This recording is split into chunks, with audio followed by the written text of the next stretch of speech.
Okay, well, we're in a brand new formational habit of eating in intentional community, and this week we're talking about eating with the Fringe.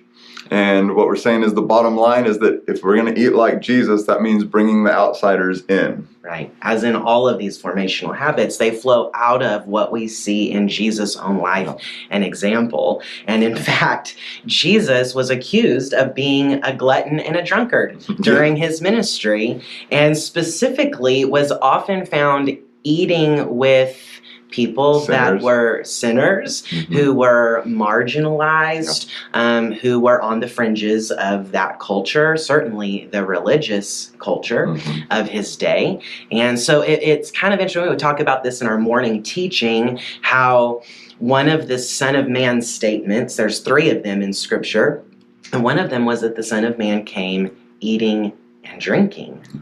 This now was not his express mission. His express mission was probably the Son of Man came to seek and save the lost. Right.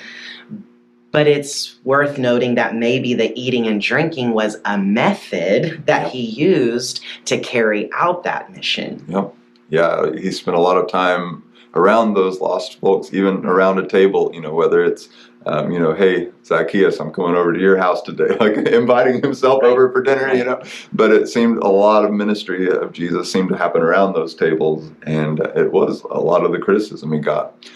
So he would tell stories sometimes to try and help people understand why his heart leaned into those lost people and those sinners, and why the Father's heart did. And so there's this passage in Luke 15 where he tells 3 stories back to back about lost things that are found and the celebration that happens because of that. And he's just trying to drive home this idea that, come on, guys, this is what it's about. This is where heaven's heartbeat is, and you need to get on board.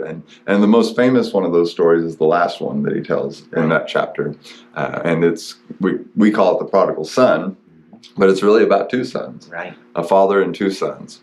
And so, of course, famously, you probably heard the story in some way, shape, or form, even if you didn't grow up in church. It's one of those that kind of has taken on a life of its own and is popular in culture. And but it's the story of a young man who comes to his dad and says, essentially, Dad, I wish you were already dead so I could have your money.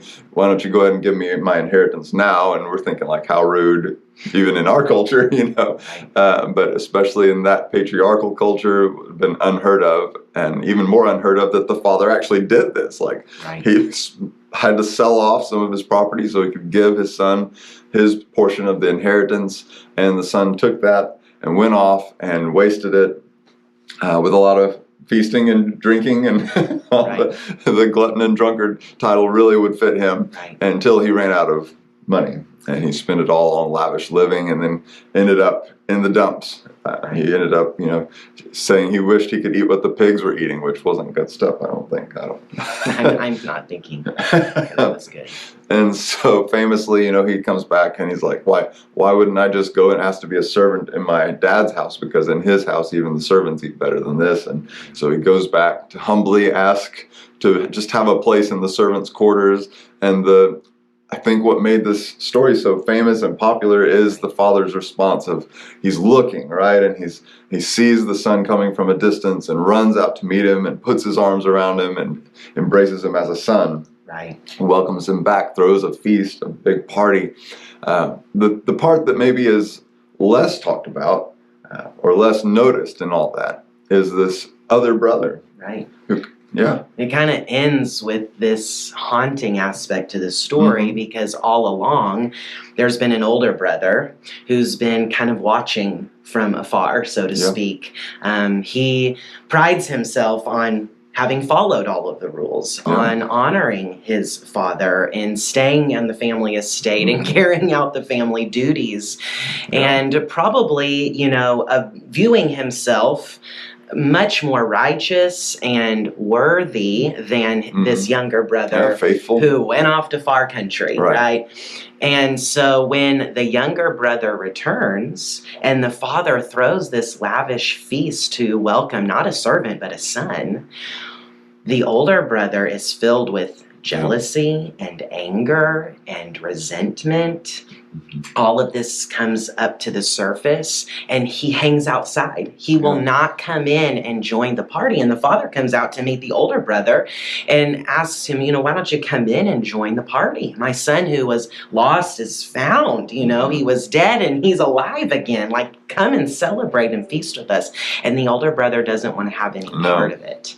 And I really do think that part of the story sometimes is undersold in our reading and interpretation. Timothy Keller makes a great point about this in his book, Prodigal God. It's a good one. And he kind of points out how in these Luke 15 parables that are in succession, there's some commonalities. Something always goes missing.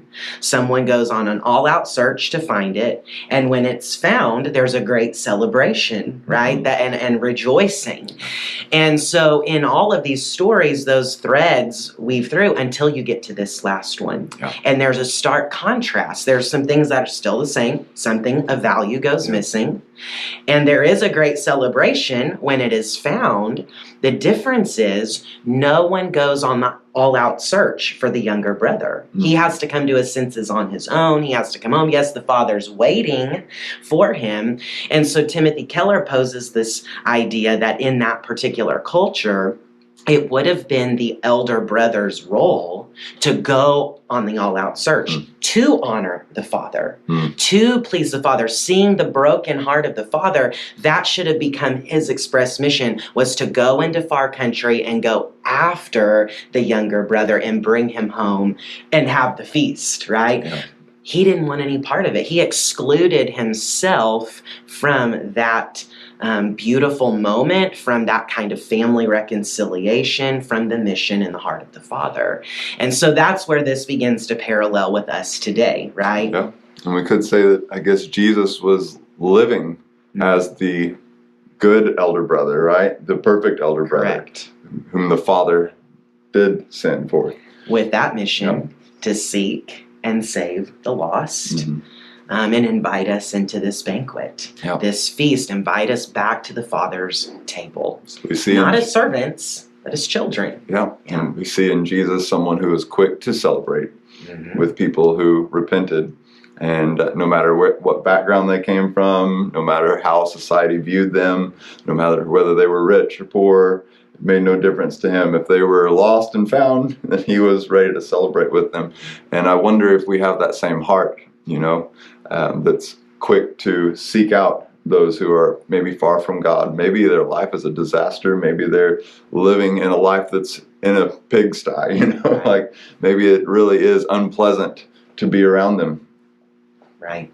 Maybe it's just that they hold very different worldviews or philosophies, and so it's uncomfortable to enter into conversation with them. How do we even talk to them? Or we're afraid of where that conversation may lead. What people may say. Right.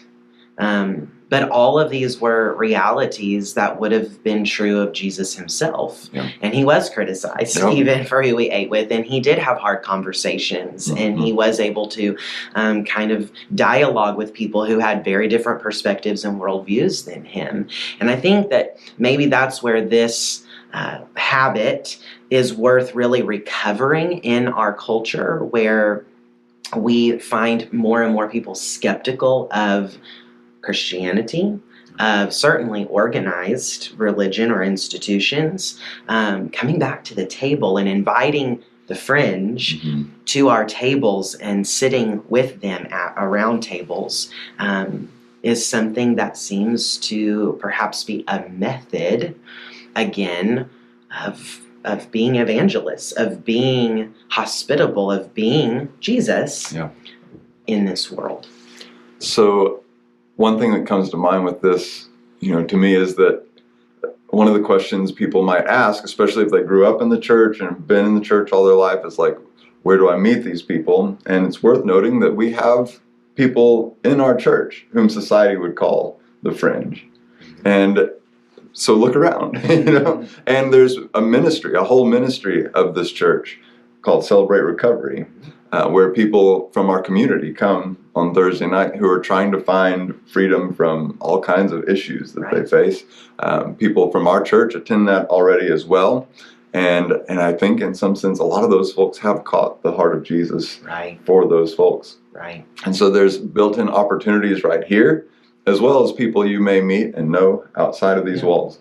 Like in our morning teaching, we even just talk about our neighbors, and kind of learning who our neighbors are, and having these opportunities to be hospitable with people who live on our streets that we just kind of pass by and wave and maybe don't really know. And so it could be neighbors, it could be coworkers, it could be a family that is on your ball team or that you sit next to when your kid is doing gymnastics on Tuesday night. I mean, really, when we start to look around, we begin to recognize there's plenty of opportunities to not just invite someone to a church service. That's not what this is about. It's really about inviting people to a table, to share a meal together, to build a relationship with. Yeah. So look for ways to do this. I mean, whether it's inviting them into your home or meeting them somewhere or taking them out to eat somewhere, like there's a lot of ways to do this. And so be creative with it, but let's capture the heart of the Father. And that's where the intentionality piece would come in this week. I mean, this is about intentionally building rapport, building relationship with people who are currently outside of the family of God and have not yet come into a saving relationship with Jesus. And again, that's not that we're going to sit down at this table with intentionality. Doesn't mean we're going to, necessarily open the Bible and take them through the Roman road or present the 4 spiritual laws on, session 1. It means we're going to listen to their story and we're going to get to know them and we're going to hear from them. And certainly we're going to have an opportunity perhaps to share our own story and some of our own heart and how faith is a part of or central even to our story in our life. These things will come out in conversation, but the intentionality is really about building rapport, building relationship with people who are on the fringe, as we're saying today. I would be a bit surprised if we start doing this, if we'd find that a lot of people who we do this with have never sat down with a believer, has never been invited by a believer to sit down around a table. We assume that everyone knows someone who's a Christian, and they probably do, but that doesn't mean they have a relationship with them or that they've had fellowship with them like that or felt accepted or loved. So this is a really rich opportunity to walk in the footsteps of Jesus. So let's talk about how we do that.